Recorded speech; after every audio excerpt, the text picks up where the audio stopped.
Good afternoon, everybody, and welcome to In the Zone. This is Rich Sutter and Pete Coles coming to you from Westfield, Massachusetts. We're in the middle of June. The NBA Finals have just been completed, and we are excited to go today and talk about a couple of different topics. Pete, I'm going to start us off with a little feed 'em fish. And in the feed 'em fish section today, we've got some really, really, really good fish for the local people. Okay, this is a great story, and I'm not sure a lot of people around here are aware of it. So I'm going to bring it out today and feed 'em fish. This is lobster, okay, on the feed 'em fish section. Okay, this is great news, really good stuff, and it shows that if you pursue your dreams and you work really, really hard at what you're trying to accomplish, you can get there. And so, local product, a gentleman that I recruited a long, long time ago by the name of Will Dawkins, has just been named the NBA general manager of the Washington Wizards. Wow. That is absolutely great news for Western Massachusetts, great news for Springfield, great news for Will Dawkins and his family, but just one of the finest young men that I've met on the recruiting trail. Went on to play at Emerson and had a great career there. Played for a coach named, who I consider a bit of a legend, Hank Smith, and took off in the NBA. This is about the fourth Sam Presti acolyte that's becoming a general manager in the NBA, and I could not be more excited for Will and his family. So it's great news to start off the segment that way. Feed 'em fish, sometimes we want to try and grill up somebody, and we've had some different segments on that, but this is great news. Great news for the area. We're really excited about it. I'm going to give you one more for the area as well. I have always talked about being a proud alum of St. Bonaventure. Love the school, love the place, and I'm extremely proud of my heritage, my legacy, and my graduate from that institution. So another local product has been the assistant coach at St. Bonaventure for a very long time now, and his name will be familiar to people. His name is Sean Neal, and he is the son of Congressman Neal. Who is our congressman in this district, and Congressman Neal is a pretty big basketball fan onto his own. I've seen him in the stands at his son's games many, many times when they were playing and younger, and I was recruiting. He's a good basketball man, but very, very excited that Sean has now been promoted to associate head coach at St. Bonaventure. And more good news for the 413, more good news for the Springfield basketball community, and just really, really cool action going up there in St. Bonaventure. They had lost Coach Curran, who was a longtime assistant for Coach Schmidt. But I know Chris Lowe as well, and I think moving Sean up was a great move, and I think that really solidifies the staff and puts them in a really, really good position moving forward. So the next step is to jump in quickly, just to recap what happened with the NBA Finals. Were you satisfied with the outcome? I was. I thought the Nuggets were the best team in the West.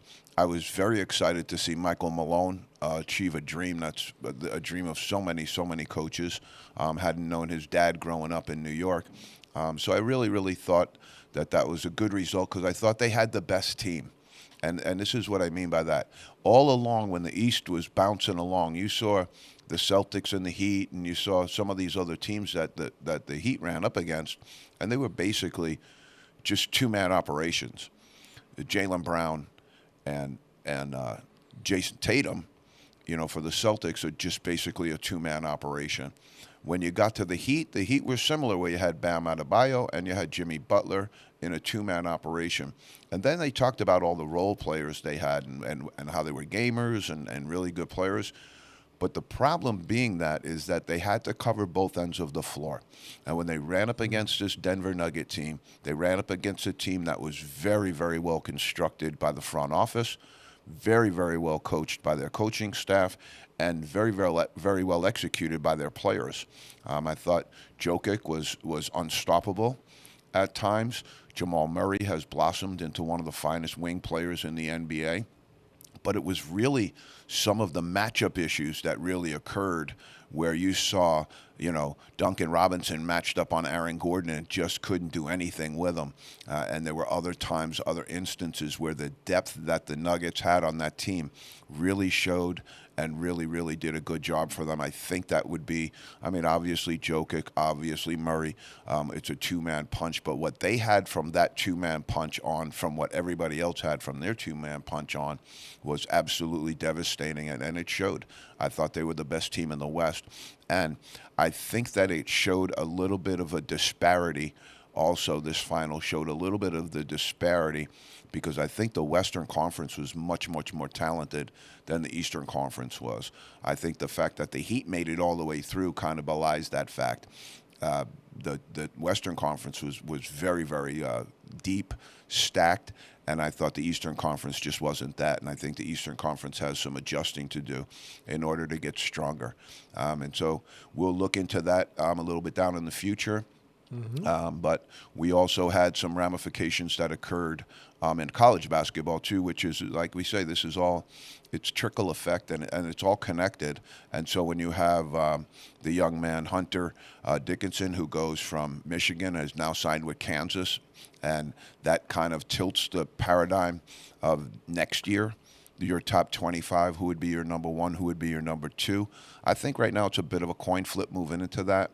I think Jeff Goodman calls it his way too early top 25, and I don't know if it's ever too early to establish that good grouping of who are going to be the best teams next year. But I think with Zach Edey returning to Purdue, you have just those two teams right now kind of imbalancing with the rest of the teams. I think Kentucky has some great talent coming in. I think that Duke will be Duke. I think that Carolina has a good core coming back, but also one of their recruits just decommitted to them and signed with Rick Pitino's team at St. John's. And I'll go back to what I said about the hiring of Rick Pitino at St. John's. I said I thought they would be a Sweet 16 team within 3 years. I think that if you're a St. John's fan, you got to be real excited right now because you might be able to even move that up a little bit. St. John's is going to be good very, very quickly. And they've just signed the young man Wilcher, who was a top 50 prospect that was committed to North Carolina, set to go to the ACC. He decommitted from that to go to St. John's, and that's part of what you're seeing on the landscape right now. With the NIL, the portal, and all the other stuff. But Rick Pitino's well-versed in how to recruit and how to move around the paradigm. And at some point, when you're a coach with as many, this is what I said to a recruit the other day. So for most years of your life as a basketball coach, you're like a salmon that swims upstream. You're just swimming, you're just swimming, you're just swimming. And by the end of it, you're exhausted. But if you stay in it long enough, and you stay in it just to that moment where you think you're going to give up, things can turn. And when they turn, the river starts to run back to you. And so where Pitino is in his career is the river is running back to him, where people are just jumping out of their skin to join him, to have players go with him. It's a vibration. It's an excitement around a program. And I think that hiring Pitino was a really good move for St. John's. I think it's going to bear fruit in the That's also a really good fit for them, too. Say that again? That's also a really good fit for them, too. Yeah, he grew up in Long Island. Yeah. Oyster Bay, St. Dominic's. He's a Catholic school young man. And he attended UMass here, played for Coach Lehman, who I got to meet and like very much. So he has an unbelievable background in the basketball part of it. But when you say Madison Square Garden, St. John's, coached by Rick Pitino, you can say that Madison Square Garden, what happens with Madison Square Garden and St. John's is Madison Square Garden tells St. John's, we have a break number.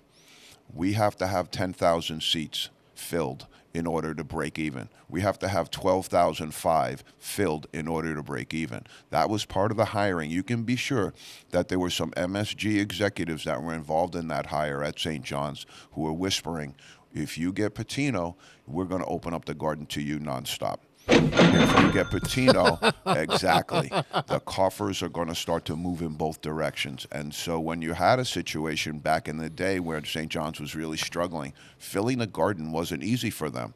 And having double headers and all these different opponents, what you basically saw was St. John's go down to about 4 or 5 games in the Garden that were their marquee games. Once they took UConn out of the Big East, and now they're back, but when they were out of the Big East, that was a rivalry St. John's would play in the Garden and fill. Syracuse out of the Big East, same thing. They went to the ACC. So St. John's lost a lot of that marquee action with their opponents, because there's a million Syracuse graduates that are in New York. There's a million UConn graduates in New York, and Well, so and they also those fan bases can travel the couple of hours to Oh, Madison sure. Square Garden. sure, one of the things that I was amazed of is how well football travels. We used to go to the kickoff classic that was out in the Meadowlands, and you'd bring in Texas A&M and Nebraska, and the place would be a sea of red on both sides. Yep. They'd have Nebraska people coming in their RVs and U-Hauls, and people coming all the way in from Texas to see a game in New Jersey. So that piece of it that you just hit on is very, very well known in coaching circles and in administrative circles, is how well does your base travel? Because that will tell where you get put in your NCAA tournament games, what arenas your team will play in, where you'll be going. So let's say you go and get Dayton. Dayton has 12,000 seats. Beautiful arena. It'll sell out, but you're not going to put your best teams in Dayton. You're going to put them in arenas where they can draw more people and be a bigger draw. Yep. So that piece of it goes into it as well. So having Patino in St. John's is good for basketball, really. It's kind of like the Wolfpack in Yellowstone Park. St. John's and some of these programs have to reinvent themselves as non-football schools and learn how to survive in this market. And so I think that's a very, very easy thing to say.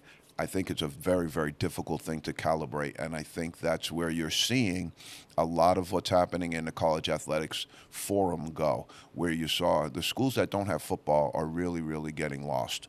And the schools that do have football are conglomerating into these power super conferences that are just backed with billions of dollars now. And it's going to really, really, it's going to alter the landscape of college in a way that it hadn't in the past. The schools that didn't have football were always allowed to kind of stay on that level playing field and compete. Right now, they're the salmon that's swimming upstream for sure.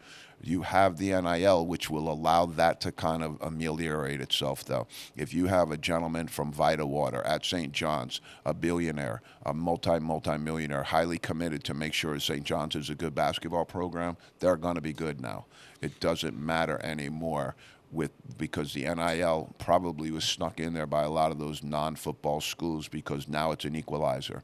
They can do the same thing that those schools can do every step of the way and not have the burden of having the extremely high cost of running a football program. Some of the cost of running football programs can be social, but the absolute staggering cost of running a football program is really, really exponential compared to any other sport. And when you look at Title IX and some of these other federal laws, football absolutely throws Title IX out of the whack, because they have 100 players on their roster and you need 5 other sports in order to compete with that, in order to balance it out. So you'd need 5 women's sports just to take your football team and balance it out. Yep.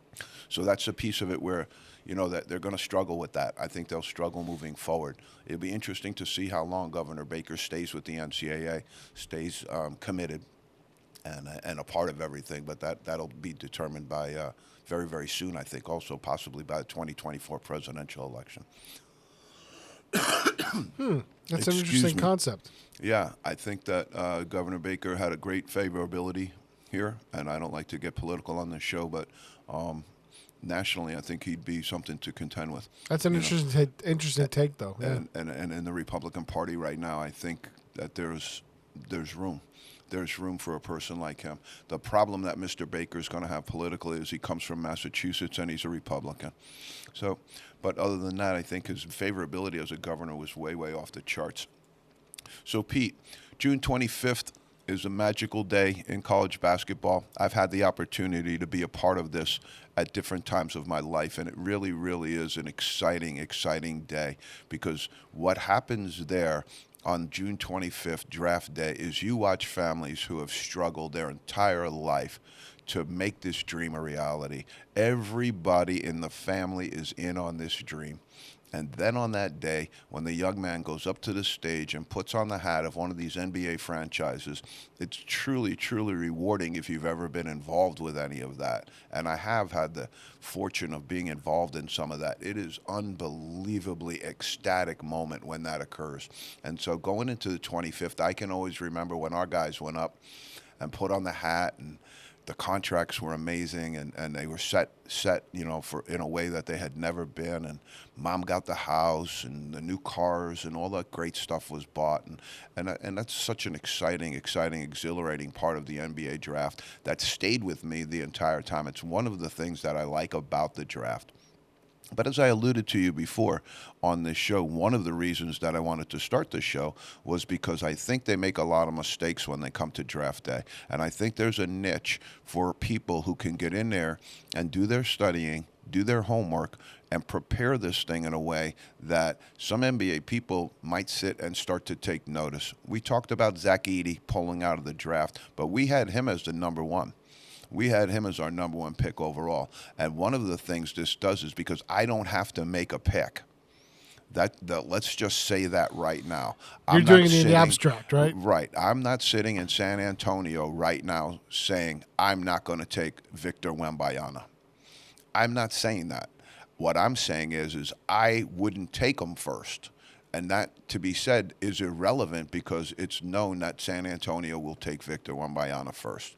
But I laid our draft out with 3 different segments, and now we're ready to go in our final segment of This Is Our NBA Draft Final portion.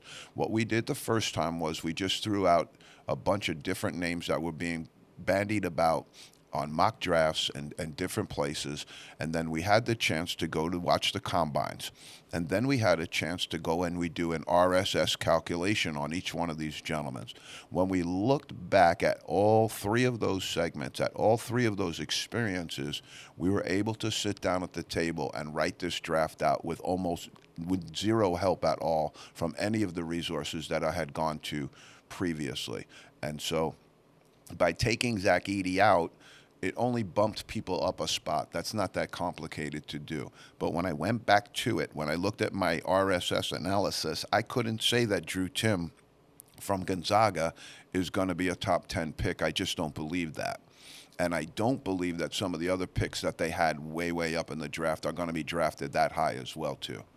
And so what I wanted to do is just present a framework for us today that this is our first and second round draft. This is it. We're not going to change it. But what it does is if this show lasts until next year, which I'm hopeful that it does, we're going to be able to go back and have a report card. We're going to go back and have something that says, all right, Pete and Rich were right on target about some of these guys. Or they're going to go back and say, don't listen to these guys. They don't know what they're talking about. And so that's the exciting part about it. You know a lot more than I do, so I'll defer to you on some of this, most of this stuff. And it's something that I do for a living. And so when I look at basketball, I don't look at basketball as a job. I think I've said this before. Mm-hmm. I've had the best job that you could ever possibly have. I make money from doing something that I love. And I say that to all the young people that I meet up with. That's the frame. Find a way to make money doing something that you love. That way you'll never have worked a day in your life. And I can sit here after 40 years of being in this business and say it's been an absolute joy. Mm-hmm. But people that are in basketball, we have a saying that's in basketball. A lot of times it applies to recruiting, but for me in general, it just applies to basketball in general. Because for me, basketball is recruiting. Basketball is also learning how to be a better coach. Basketball is also saying, what's your professional development model? How are you getting better as a coach, even though you've been in this for a really long time? And then the other piece of it is what will each team, this is something I learned as a coach from Jack Curran, who was a great coach in New York City. He said, each team will come to you differently. Each team will come to you with a different set of skills, a different set of strengths. Your job is to accentuate their strengths, but at the same time to limit their liabilities and hide their weaknesses.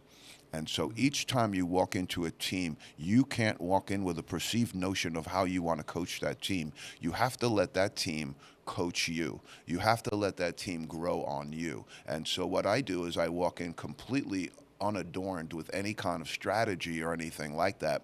But what I want to do is I want to put together the pieces of the fundamentals of the game of basketball that kind of predict winning, predict good players, predict success in the game, And in that pyramid, we talk about the skill set pyramid. And I don't know if too many coaches talk about this, but at the very, very top of the skill set pyramid is shooting, shooting the basketball. You would think that would be apparent. It is, but it's not in practice. And so instead of players shooting, which is a requirement for our players, 250 jump shots minimum a day, rather than playing in a league where they're not going to get anything out of it, our requirement is that they're shooting every single day. Because what you do in this business is like the saying we had, recruiting or anything like that, it's like breathing. You have to do it every single day in order to survive. And those are the tenets of basketball for me. So maybe one day I'm spending the entire day recruiting, and I'm just singularly, unitarily focused on my recruitment piece. The next day, I might be focused on watching some YouTube videos on new offenses or different screens and different sets that people are setting. You know, people 5 years ago didn't hear of an elevator screen, you know, where it's a double screen. Usually you'd roll around the screen. Well, they started telling their guys to go in right between the two screens and then close the door, making it a really, really difficult screen to defend. And so those are the nuances. That's what I say to myself every day is when I come out of the house, how am I going to get better as a coach? How am I going to get better as a deliverable to my players? How can I make practice better? How can I make those? So those are the things that go into my mindset. But again, we start at the pyramid of shooting, ball handling, defense. Those are the things, are the pillars. But if you look at it from primarily a statistical standpoint, you might miss a guy like Derek Lively, who blocks almost 5 shots per game. And that one area can dominate a basketball game. Sure. And so Marcus Camby was a similar type player, came into the NBA, had an amazing career there.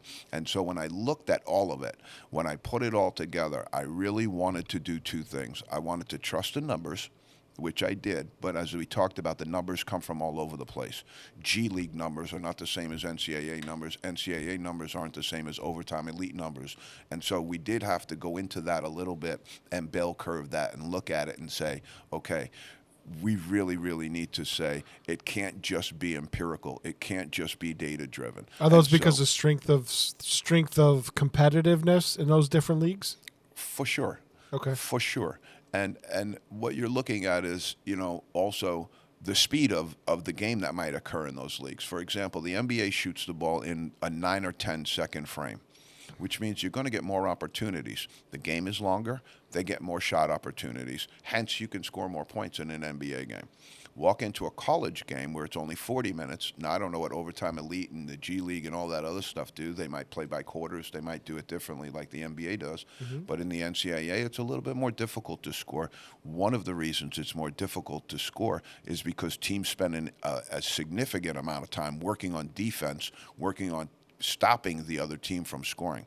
In the NBA, that doesn't exist anymore, really. The NBA doesn't have a defensive focus unless it applies in the playoffs. During the regular season, the amount of dunks and the amount of wide open stuff that happens in the NBA never occurs in the NCAA. So that's the other piece of it, too, is when a player's in the NCAA, they might be bottled up a little bit, but then all of a sudden they jump to the NBA where it's much more wide open, and then you see their talent, and you see, like, maybe that could happen for Cam Whitmore from Villanova, you know, or another player with really immense talent, but on the college floor they can get bottled up and they can really get it into a tight frame, and so scoring's not as easy, and so those things are all factored in. What we did was we took our brain, we took our eyes, and we took our heart, and we added all 3 of those factors together, and here's what we came up with.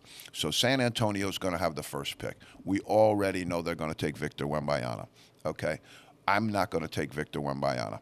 I'm going to take Ausar Thompson, one of the Thompson twins. We're going to put him into the first pick instead of Zach Edey. Okay, he's big, strong, and can deliver. All right, so we're going to move through this quick. I'm not going to give you too much information on all these players. We've talked about them all before in previous shows, but we're going to move through it quickly because we've got 58 players to tell you here. I don't know why there's not 60. If somebody could tell me that, I'd really appreciate it, because I could only find 58 slots that they're drafting for this year, when the first round is 30 and then the second round's 28, so I don't get that. But Charlotte, with the second pick, we're going to select Scoot Henderson. Numerically, his numbers weren't great, but again, this is something I got to trust my eyes. This young man has talent. This young man has athletic ability. And if he can find a way to throttle down his abilities, he's like Anthony Edwards, I think. He's like one of those great offensive players in this game that's just really, really difficult to stop. So that type of athleticism, and I really like his on-court persona. He reminds me a lot of John Morant as a basketball player. Okay, so we're going to take him in a second spot. That's Scoot Henderson. Portland with the 3 pick. Let's let them. They have a history of taking long, tall, big men that never ever play basketball in the NBA. I don't want to jinx anybody, but we're going to give them Victor Wembanyama in the 3rd pick. I think this young man could be a phenomenal player like everybody says, and I also think there's pretty good indication that he could get hurt and that he's going to have a difficult time playing in the NBA. The league in France compared to the league over here, the amount of attention he was drawing over there and the amount of attention he's now going to draw in our league, I think is going to be significant. And so I know he's very young, very raw, but at 7'5", he can shoot the ball, he can handle the ball, he can pass the ball. He dunks it without almost leaving the floor. He almost doesn't have to jump to dunk the ball. And so that part of it's really, really good. I think when he gets to the NBA, it's going to be a little bit of bump and grind, and I'm not sure how well he's going to fit into that system. It's much more physical in the NBA. It's much faster game in the NBA. So I'm interested to see how he folds into those two things. But from everything I've heard about him, he's a fine young man. Number 4, Houston, we're going to take the other Thompson twin, Amen Thompson. I like this young man a lot. 6'7", 6'8", quick, can do a lot of things, can shoot it, can pass it, can handle it. It's kind of a Durant model, if you will, with both the Thompson twins. But I think if you're Mama Thompson and you've been feeding these young men at 6'10", 6'9" your whole life, I think this is going to be a good day for Mama Thompson, because she's going to put on 2 hats, get 2 multi-million-dollar contracts, and be able to really, really enjoy the rest of her life. I'm sure there's been a tremendous amount of work that's gone into bringing these young men to this point, and I think that's underestimated also. I always say this to the recruits, the moms, they're out there fighting so hard, they're out there working so hard, they just do such a great job. It's Mother's Day in my house every single day because I have such great respect and admiration for what moms do, and I see it every day on the recruiting trail. So many of these moms that are just working so hard to improve the lives of their young children, and I think that's exhilarating. I think it's exciting. And we've seen what happened to sports stars that don't have good families and family relationships, and we see how they turn out in pro sports. It doesn't help them. It doesn't. They wash out quickly, or they get convicted of something. And it just doesn't. That's not just, it's more prevalent in sports because you see it, but there's the unseen part of that happens every single day. That's absolutely disheartening. Yep. That a country this powerful, we can't do something better than what we're doing. We have to provide better alternatives to our young people, and I think that's been going on for quite a long time, but we don't want to get into that right now, Pete, because we're moving on to number 5 pick with the Detroit Pistons. I like this young man's upside, Leonard Miller. He's from the G League as well, but he's big, he's strong, he's physical, he's got NBA style, and he's 6'11", 7 foot, and you can't teach that stuff. That's why I like Derek Lively, and I like some of the other big men that are in this. Adem Bona, Sonogo, I have in here later. So you'd see more of a preference with me for size because you can't teach size. So with Orlando, we're going to take Brandon Miller from Alabama in the 6th spot. I know people have him a little higher. I like him right where he is at the 6th spot. You might want to take him a little bit lower than that, but I think that's a pretty good spot for him. Number 7 with Indiana, the Pacers. You asked me about a week ago or 2 weeks ago on a previous show, Pete, does emotion run into this? Does the team have an emotional aspect to this? And I'd like to say yes, they do have that emotional tie every once in a while, but it's really, really more about commerce. Can this young man help us put fans in the seats? For the Indiana Pacers, I'm really high on this young man, and I might get bit by this, but I'm going to say at Indiana, let's pull on that heartstring a little bit. Let's tug in the emotion, and let's take Trace Jackson Davis from the University of Indiana in that slot at the 7 pick. That might be a little bit high for him, but I really like this young man, and I think people are missing the boat on him. Okay, so now we move on to Washington. This will be Will Dawkins' first pick of his career. Obviously, a ton of pressure here. I'm going to give Mr. Dawkins a suggestion. Oscar Tshiebwe from Kentucky. He's big-bodied. He can run. He can jump. He's physical. He's athletic. Has an NBA body right now. I think he might be somebody that kind of got pushed around as he's had different struggles and I think in his approach and learning the game. But I think that's probably a decent spot for him right there. And I think Washington would do okay to draft that young man there. 9, you have Utah. I'd like Taylor Hendricks in this spot from UCF. We had him a little higher in the previous draft. I watched him a little bit just recently. I want to move him down just a tiny little bit, but he's got length. He's got scoring ability. He's a pretty good player overall, so I like him in that spot. Number 11, Dallas. We're going to take Bryce Sensabaugh out of Ohio State, another NBA-ready body, put up tremendous numbers during his time there. And I really like this young man's physicality. He can really step up and maybe walk into the NBA right now and be able to handle himself. I'd like to see him a little bit more on his perimeter scoring and shooting, but I think that's pretty solid. I think there's a good base there to work from. As I said, shooting is the key. And as I said before, I would love to spend a half hour with Ben Simmons or a half hour with Markelle Fultz, some of the gentlemen who have such great ability, such tremendous feel for the game of basketball, but really struggle shooting the basketball. Because I believe some of it is psychology and some of it is just physical rote mechanics, but the main part of it is the psychology of it. And I'd love to sit down with those young men and find out, what's inside their head when they shoot the ball and kind of where they thought things started to go bad for them. Because it really, I have a couple of guys on my team over the years, and we watch when we do shooting drills. It's unbelievable to go into a gym and you shoot 200 shots and you don't make most of them. That's frustrating. That's got to be tough on the psychology. It's really tough on the psychology, and it makes basketball less fun for these young men. And I think if I could get with some of these guys, I think there's a little bit of a niche that we could create there with some of these young men that really could help with their shooting, because shooting's so important in the NBA, so important. Okay, so Utah's going to take Taylor Hendricks. Dallas is going to take Bryce Sensabaugh. Orlando, the 11 hole, I think you're getting a steal here. You take Bang Bang Maxwell Lewis from Pepperdine. Very good player, has the skill, has the body, has the NBA readiness. I think he's a good pick there. Oklahoma City, take Kobe Brown from Missouri, another NBA body. This is what we keep saying: NBA body, NBA ready. They have more of a chance, if you're more physically ready for the NBA, and that type of player. If you look at the greatest players of the NBA, when you really come down to it, a lot of them are between 6'4" and 6'8". It really fits into that category. So these guys kind of walk into that category as well. So we're going to keep it there. At number 13, Toronto. Pete, I know you're going to be really excited about this, but we moved Deron Holmes up. He's our Atlantic 10 prospect from Dayton. We love the Atlantic 10. We love the league. We think there's great basketball going on in there. We recommended a young man, Goodwin, from St. Louis a couple of years ago, who's been a very serviceable and good player in the NBA, and he scored over 2,000 points in the NCAA. So we love that stuff when that happens. Number 14, New Orleans. I love this pick right here for New Orleans. If you can get him, I don't know that he's going to be around still, but Azuolas Tubelis out of Arizona. I've been very high on this young man all along. His numbers at Arizona off the charts. He's 6'10". He's lefty, can shoot it, can handle it, can pass it. I think there's a lot of room for him to grow, but I like what I see with him. In 15 in Atlanta, numerically, this gentleman did not really stack up to some of the other players, but when I took a look at his block shot numbers, I had to move him up into this spot. I think if Atlanta takes Derek Lively at 15 from Duke, they're getting a steal.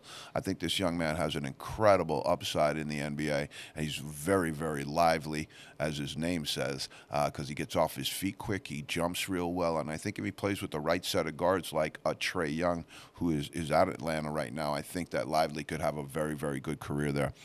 Utah Jazz, we're going to take G.G. Jackson out of South Carolina, another 6'7", 6'8" young man. Really, really does a lot of things out on the floor, but highly skilled with the basketball in his hand. Highly skilled in the basketball land.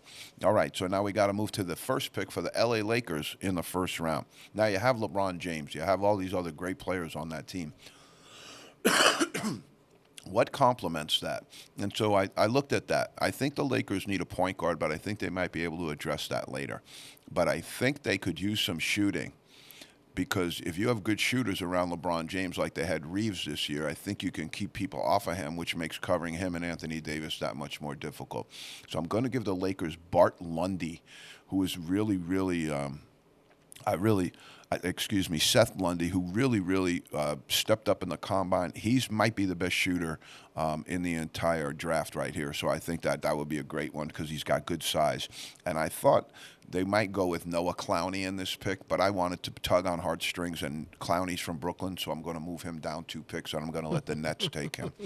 Miami Heat, okay, I got a good one for you, Coach Spoelstra. I think he fits well into your system. DeAndre Williams out of Memphis. He has great size, great athletic ability, shoots the 3-ball pretty well, shoots it probably better than Clowney does at 6'9", 6'10", and that's why I took him in that spot over there.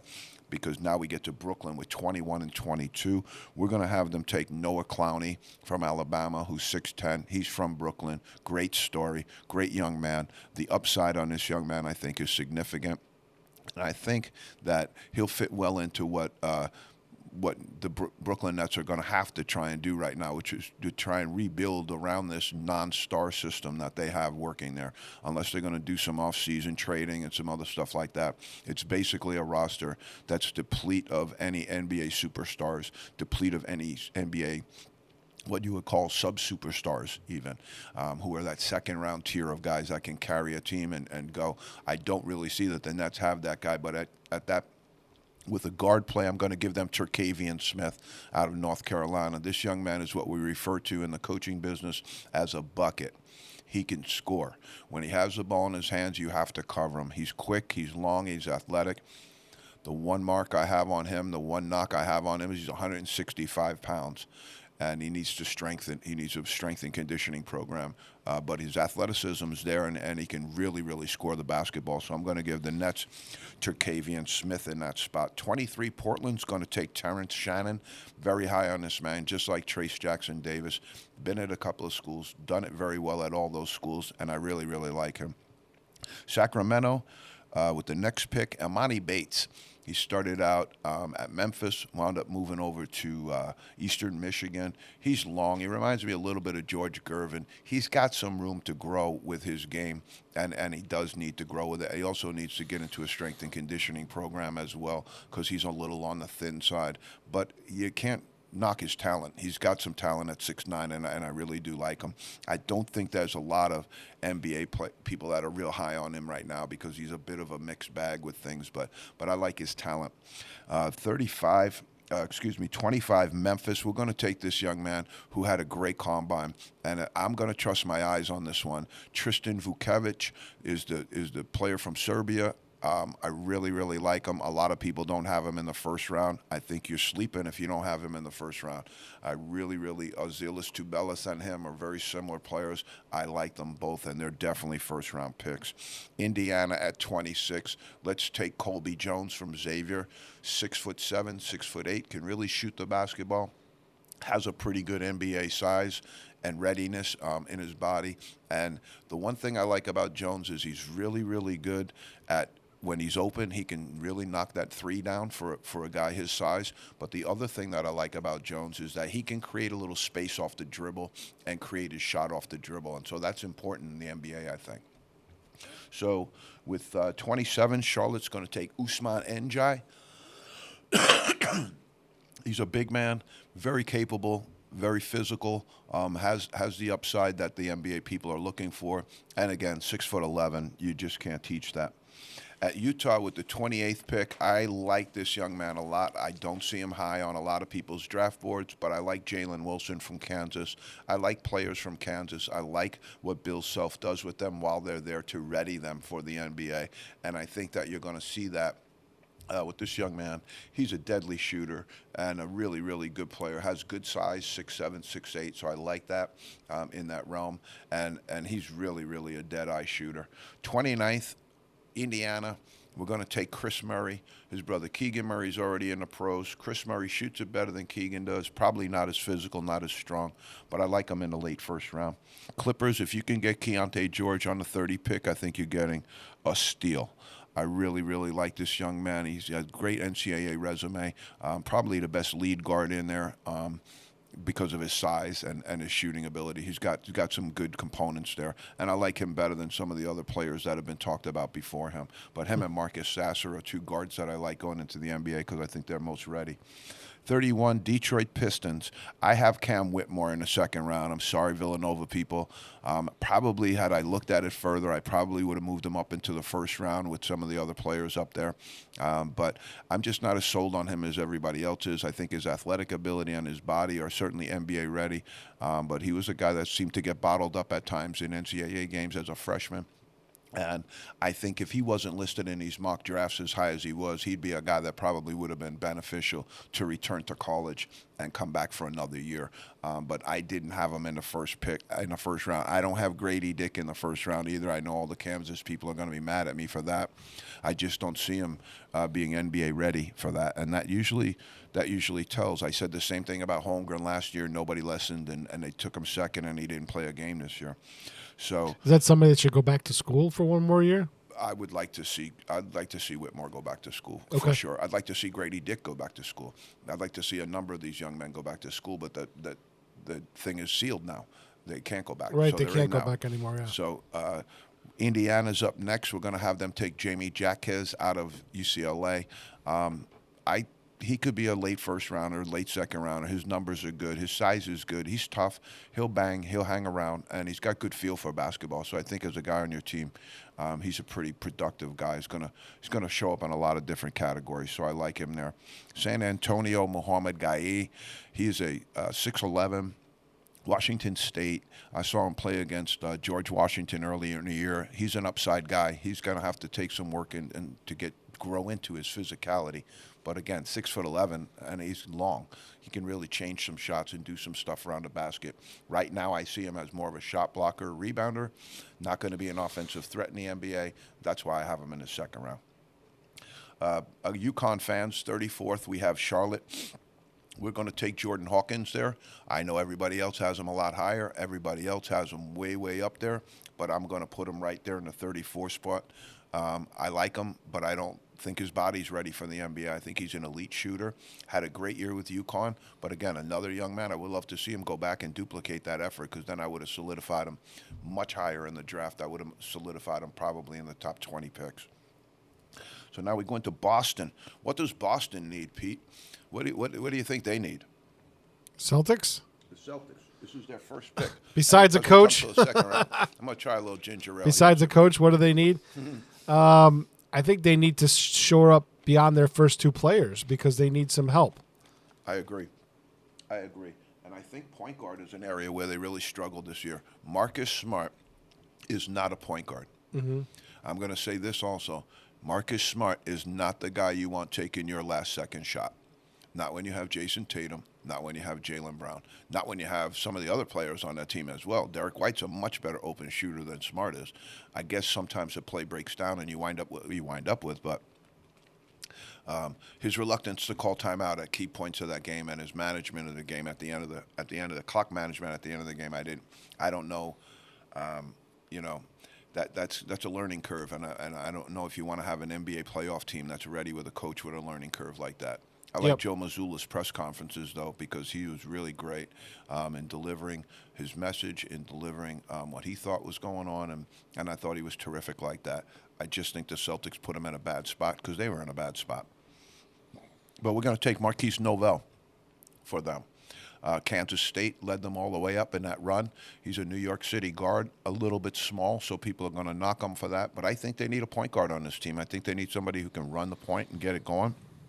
And I think Novell will be a good spot for them. I think they could look at Kendrick Price from SMU there. I think they could look at Marcus Sasser there as well if they wanted to be a little bigger. But if I was them, I'd probably try and want to find a point guard for that team more than anything else. Yeah. Orlando, and the Celtics could take this young man before and maybe send Orlando scrambling, but Jalen Clark from UCLA had a great combine. Lefty, he's got size, he's bigger than Novell, probably scores a little bit better than Novell, but Novell probably run your team tighter, I would say. That would be just my guess. Oklahoma City, I had this young man in the first round, watched him in the combine a little bit, watched him here and there. Julian Strother, he's the one who hit the big Noxzema shot against UCLA for Gonzaga, where they just turned around and pitched it to him. It was a good 27, 28-foot shot that he just drained to win the game. I like his size. I like his athleticism. The knock that I heard on him is not a good knock, though, is that he didn't come physically prepared to compete in the combine, and he didn't train at the level that you need to go into that combine. The level of training that's required to go into this and be one of these 60 picks, one of these 58 picks, you can't show up and not have trained. You might miss a couple of shots. You might have done some things, but the things that are in your control are the training, and those are the areas where you really got to be careful. Okay? So we're going to take Strother there, though, but at 37, Oklahoma City getting Julian Strother out of Gonzaga, I think you're getting a steal. 38, Sacramento. I think this guy could be higher, but I don't know. Isaiah Wong out of Miami. Very good guard. Creates space for himself. Can handle the ball. Can run the one for you. But he's a guy who also, he's a high-volume scorer. So if you want a point guard that's going to distribute the ball, Wong probably not your guy. But he can score the ball. So he can do some of that as well. Charlotte, I like Ryan Kalkbrenner here in the second round, 7-footer out of Creighton. He's big. He's got to grow into his frame a little bit, but he can shoot the ball from the outside, and he can change some shots for you on the inside. Now, is he NBA ready right now? Probably not, but that's why he's in the second round. Denver, Kason Wallace. This is probably a steal for them. Kentucky guard. A lot of people have him much, much higher than I do, but I think he'd be a good pick in this 40 spot.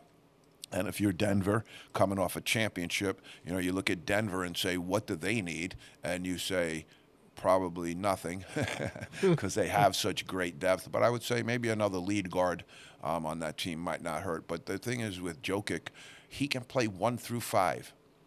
He can play any position out on the floor. And so if you feel like you're a little bit shy on point guard, you move him over there. And so they can do anything with him, which creates a tremendous amount of flexibility. So maybe they say we're going to take the best guy available. Maybe they take Kason Wallace, who's probably the best guy available, and he's a guard that fits into their position. Charlotte, next pick, James Nagy. Big, 6'11", 6'10", really good around the basket.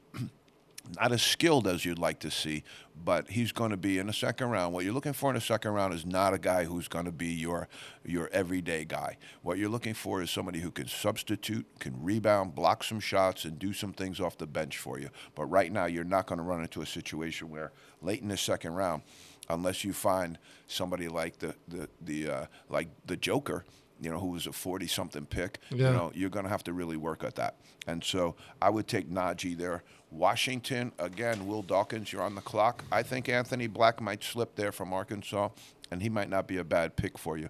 Portland, we're going to take Marcus Sasser from Houston for Portland there. I like this young man's game. I don't know if he's going to slip this low. And the next guy I don't think will slip this low either, but the way that the draft came out and the way that we looked at it, that's where they showed up. That's where they wound up. So with San Antonio in the 44 pick, we're going to take Sidi Sissoko, another G League guy. And he is big, strong, physical, can do all of the NBA stuff. He also scores the ball pretty well, so I like him there. He might even slip into the first round. It depends what NBA people have seen on him, because he's a G League guy, but it also depends on what you need and what you think you need at that moment. So a guy who would be in, like, maybe he could go in a 22, 23 spot. He can slip all the way to 32 easily, because they weren't looking for that in the 22 spot. And the other teams weren't looking for what he was, that position in their spots. Right. And so you can fall, you've seen this happen yearly, where guys will fall a little bit.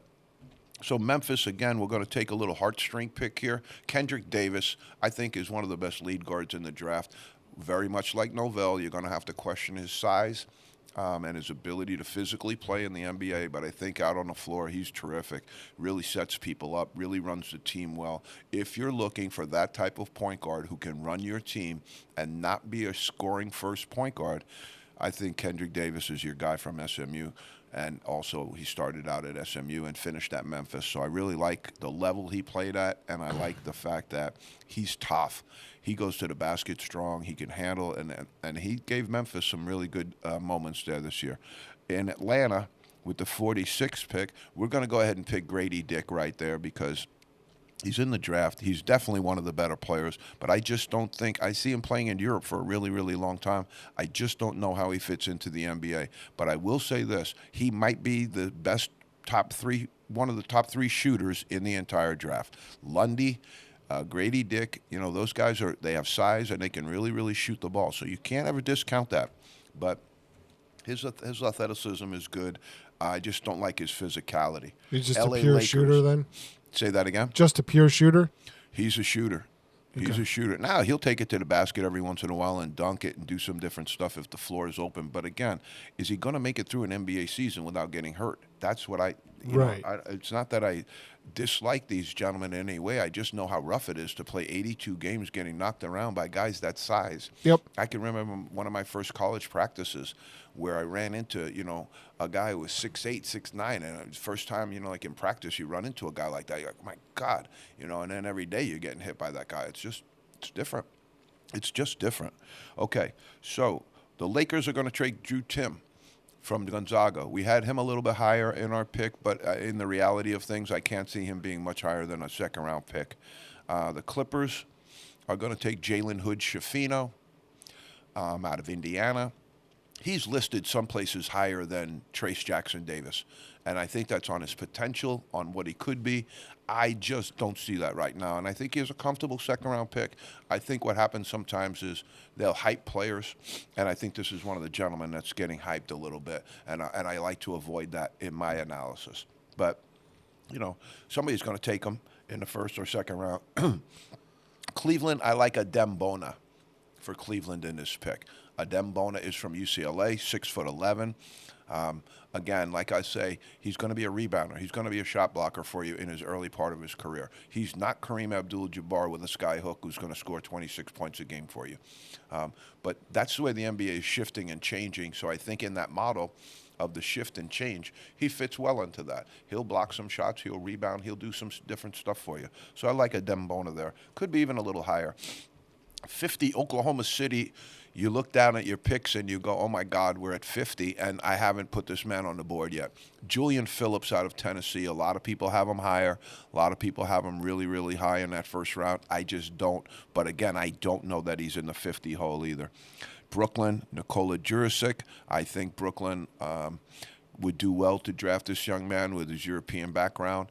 I just didn't get a lot of chance to see him play. Some people say he's better than what this shows, but I'm not 100% sure of that.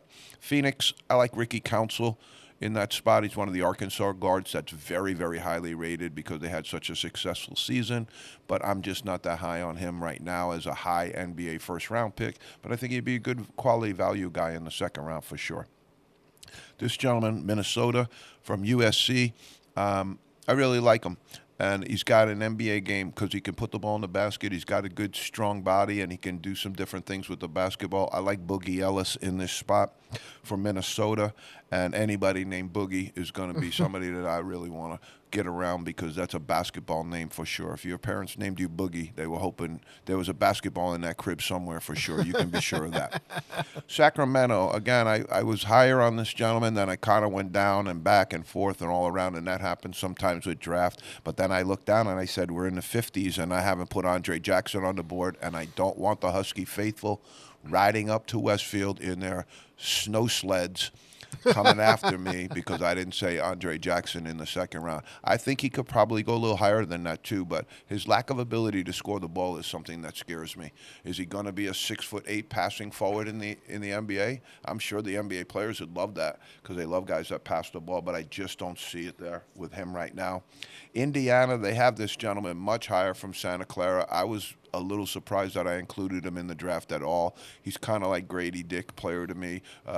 The Brandon Podziemski, he's out of Santa Clara, 6'5". He can shoot it, can handle it. I think he'll have a really good career in Europe. I just don't know that he's an NBA player.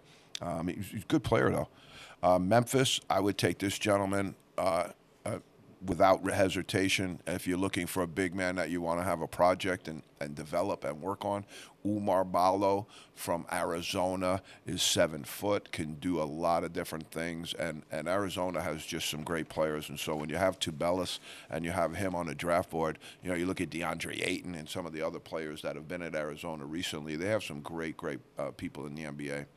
So Washington, again, Will Dawkins back up on the clock. I'm going to give you one here, Will, because I like this gentleman, and he's 6'10". He can really shoot the ball. Jack Nunge out of Xavier, I think, would be an excellent second-round pick for Washington. I think he can do a lot of different things, but the one thing you want with him is he can really shoot the basketball. And Milwaukee, finally, the last pick that they have listed on the draft are the Milwaukee Bucks. And when you look at the Milwaukee Bucks and you see Giannis Antetokounmpo, you go, oh, what do they need to supplement and complement him? They have Jrue Holiday. They have Middleton. They have him. So I'm thinking they need some bigs. I'm thinking they need some other athletic people to go with him. Mojave King. What a great name there, too. Mojave King. Big, strong, physical. I think could lend a hand to Antetokounmpo, keep some people off of him. Kind of a bodyguard for Antetokounmpo a little bit. But he's very, very hostile, agile, and mobile. He can really get around the rim, dunk everything, and can really be an NBA guy that I think could be ready. He runs the floor real well. That's what I like, because the NBA game, if you can't, I think that's one of the reasons that people had a little bit of a holdback on Zach Edey. Because of his ability to get down the floor. I mean, he's 7'5", 285. Is he going to be able to exist in that NBA game that goes up and down the floor at 9 seconds per possession? And I think that was some of the drawback for him. But for him not to be listed in the first or second round was just egregious, I thought, by most people who did the mock drafts. He was right there in front of everybody, averaging 24 points a game and 15 rebounds in the NCAA. And you're playing against the best talent in the world in the Atlantic 10, in the Big Ten, Yep. and then on the stage. I think possibly, you know, what happens with some people as well, too. Purdue falls apart in the NCAA tournament at different times, and they've had great teams that have been highly ranked and ready to go, and then all of a sudden you get beat by FDU. So I think that might have factored into some people's determinations, but I think it goes, you know, like they're telling Cam Whitmore, you're top 6, top 7, that's why he's coming out. And if you're telling Zach Edey, dude, you're not nowhere in the first round, that's why he's not coming out. And so I think that's one of the reasons I really enjoyed doing this, is because to say that Zach Edey's not a first-round draft pick in this NBA draft is just ludicrous. It doesn't have intellectual capacity to it, to me, because to me he's like Yao Ming right now. He's built strong, he's huge, and 7'4", and he has a great stock on him. He's not thin, he's not skinny, he's not going to get pushed around, and there's only so much of that you can defend in the NBA if you have a single post option. So that takes us through the first 2 rounds, and I think that we did a pretty good job with it. Takes us through the hour. Yeah, it takes us through the hour, but I think we did a good job with the draft, because we did it over the course of the 3 times, you know, and it allowed me, number one, to say, okay, these are the familiarity. Let's learn the names. Let's learn who can do what, and then let's put it to the basketball context, and then let's put it to the numerical context, and let's see what it all comes out with at the very end of it, how you're feeling about it, because Ben Shapiro says your facts don't care about your feelings, but in the NBA draft, it absolutely does matter how you're feeling about some player, what you've seen them do, what you've seen them interact, and how they've done things. So I think that that's really, really important. Because you're dealing with human beings and not just facts. Because you're dealing with humans. That's the Pete Coles line that's going true. to go down for in the zone of all time. You say that is the caveat to every sentence that you can say about any time you speak about people, okay? But you're dealing with human beings. Full stop. Yep. That's the end of it, you know? But I did want to close with I had the opportunity last week to go back and play in a tournament. That was a golf tournament with some friends of mine. That's a fundraiser for a local high school, and we were playing back in New York, which I hadn't really played too much golf back in New York. I don't know the golf courses that well back there as I do up here. But I was playing with some great friends, Brian Flynn, Austin Green, and we were in a scramble, and so we wound up being 14 under. for the Sacred Heart Scramble, which absolutely led us to the championship of the scramble. So I wanted to give a shout out to my guys Austin and Brian and say that was an amazing day, and the 14 under was amazing. And later tonight, I'm going to go to Bradley Airport and pick up one of my great friends in the world, Victor Guzman, who's an attorney. His brother Ruben was my teammate at Sacred Heart. Two great basketball players, and guys that I respect very, very much. One's a doctor and one's an attorney, and so I love to hang out with successful people. And we're going to have a great time this weekend. But I did want to say to everybody else, enjoy the summer. And we'll be back next week. But then Pete and I are going to take a look at the whole entirety of the summer and see what works best for us as far as maybe once a week, twice a week, once every 2 weeks, and then come back into it in September, hot and heavy, ready to go. Enjoy the draft. Basketball is now concluded for the year. Go about your barbecues and your business. Have a great summer. We'll be in touch from time to time. But for now, we're in the zone, and stay well.